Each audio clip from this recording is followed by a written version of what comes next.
200 million pesos. In-scam daw ni Yexel Sebastian o baka fall guy lang siya at isa din siya sa mga na-scam. Sabi nila 1 million yung minimum para makapag-invest ka po. Then may 5% po na interest. Tinatawagan ko si Mikey, hindi niya sinasagot. Tapos si Yexel binlock ako. Hindi po ako ang ano nito, hindi po ako may-ari po nito. Yan po ay pagkaali ni Hek na siya po yung signatory.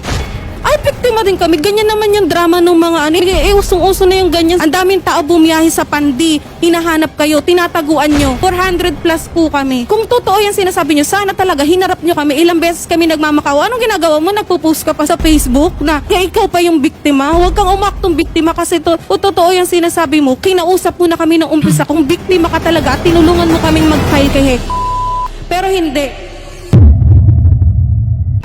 Yo, what's up? This is Real Talk Darbs, ang pambansang issue analyzer ng Pilipinas, wherein I'm trying to influence you how to think critically about some mga recent viral social issues ngayon dito sa Pilipinas. And today, we're gonna be talking about another sensational topic patungkol sa isang social media influencer na nang-scam ng higit sa 200 million pesos.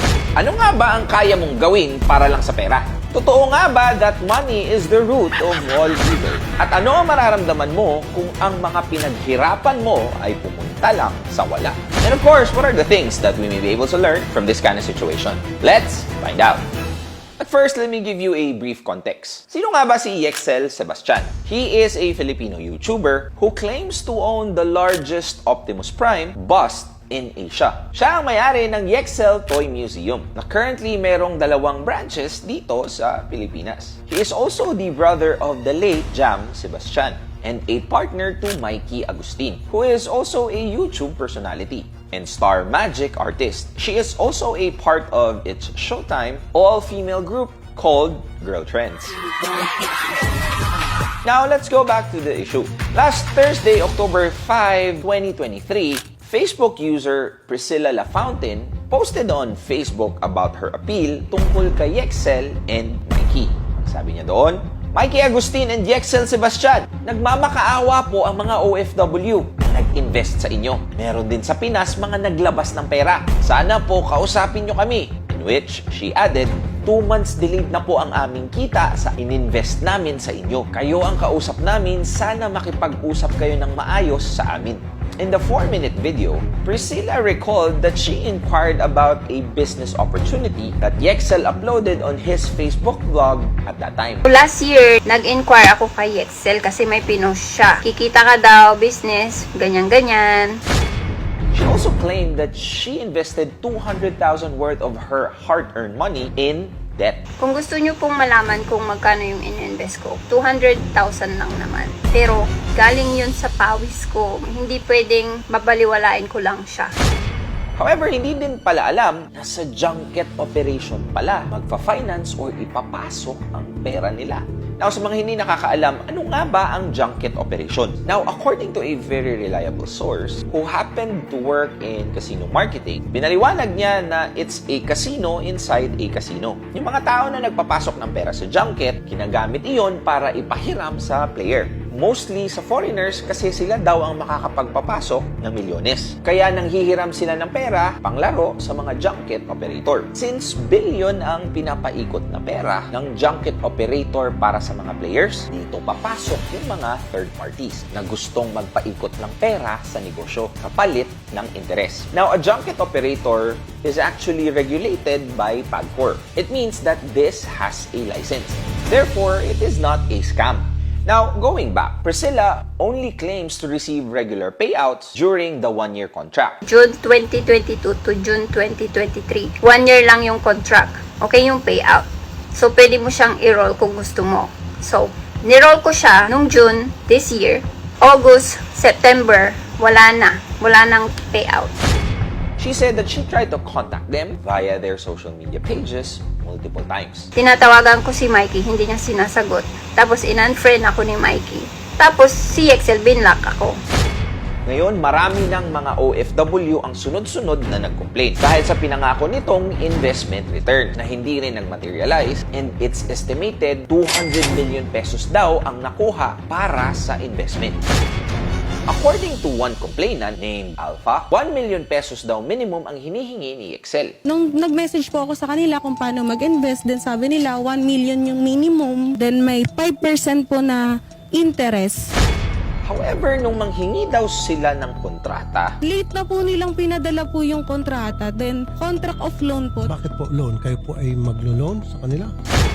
sabi nila na ibabalik ni Excel ang puhunan kung sakaling malugi ang investment. Ititigil na daw po nila yung investment, ibabalik daw po nila yung puhunan. Pero nagniwala na rin po kami kasi syempre toy collector po sila, kaya po nilang ibenta daw po para mabayaran kami in case na bumaksak nga daw po yung. Now, sa mga hindi nakakaalam, contract of loan is different than investment. Contract of loan means parang pinautang mo lang siya ng pera. Sinabi naman ni Excel na hindi daw siya ang may-ari ng kumpanya. He said, So, explain ko po sa mga tao na hindi po ako ang ano nito, hindi po ako may-ari po nito. Yan po ay pagka-audit ni Hector Pantoliana. Siya po yung signatory. some netizens are speculating na ang tinutukoy niya daw ay si Hector Pantoliana, na nasangkot din daw umano sa casino junket scam. Now, halo naman ang mga opinyon ng mga netizens patungkol dito. Tulad na lamang nina Luis Vergara. Modus na ito. Artista or influencer ang mga finofront nila para mas malakas ang hatak sa masa. Tapos yung big boss, thug life lang. Kakagalit na, handang gawin lahat ng tao para lang sa pera. Shame on Yexel and Mikey. At sa lahat ng mga pag-victim. Opinyon naman ni Tess ay dapat daw nag-consult muna sila sa abogado tungkol sa contract bago sana binigay ang pera nila. While Alan said na this should be a lesson learned for them. Sa huli, may mga tao ding naniniwala that there are powerful behind and they are using influencers to take the bullet for them. However, according to National Bureau of Investigation, Anti-Fraud Division Chief Attorney Palmer Malyari, kung si Yexel at Mikey ang tumanggap ng pera, sila din ang may responsibilidad sa milyon-milyong pera. Manimbawang si Yexel Sebastian po ang lumalabas na pinag-abutan ng pera at siya ang taong kausap talaga ng mga complainants, it would appear na siya talagang mayroong responsibilidad doon sa perang tinanggap. On October 10, nag-post si Excel sa kanyang FB page showing a video na kinuha last April 2022 during a ribbon-cutting event ng Casino Junket kung saan nandoon si Hector. He also said in that post, siguro, panahon na para ipagtanggol ko ang sarili ko at buo kong pamilya. The Excel emphasized in this post na hindi scam ang junket. Nevertheless, ayon sa comment section, hindi naman ang pagiging legit ang issue, kundi nasaan ang pera ng mga nag-invest sa kanya. Sabi naman ni Patrick Joseph Ables, okay, pero kailan mababalik yung pera ko, Sel? Meanwhile, ikinabigla ng maraming tao ang confirmation galing sa Bureau of Immigration during a Senate hearing nang sabihan na nakalipad papuntang Japan sina Yexel at Mikey and there were no hold departure order issued against them. Whew!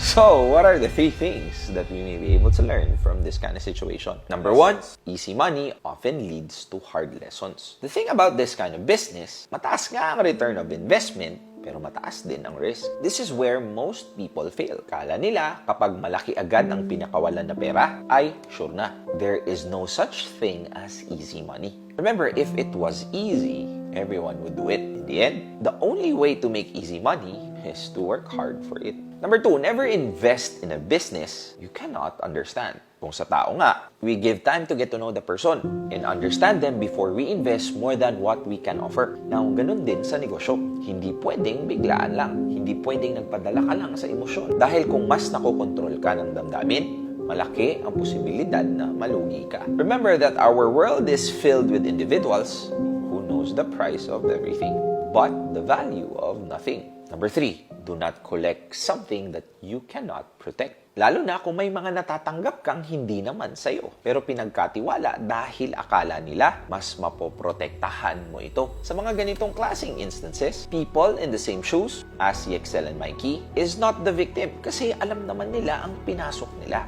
They should take accountability at kausapin yung mga taong pinagkatiwalaan sila. In the end, the value of what you own is not in its quantity, but in its security. Real talk. Issues like this makes me feel really bad. Una, because there's trust betrayed. Second, there is a life at stake.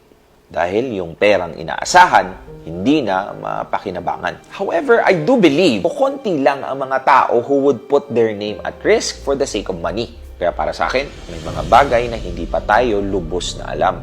Kaya napakahirap magsalita ng tapos. There are things that went out of control, but there's no way but to go through and be accountable to it.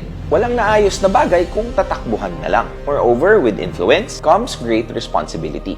As influencers, we have responsibilities to our followers. We should promote products and businesses that we truly believe in and that provides value, not just what pays the most. Influence is a privilege. It is not a right. Use it wisely and remember the impact you have on your audience. Ano ba naman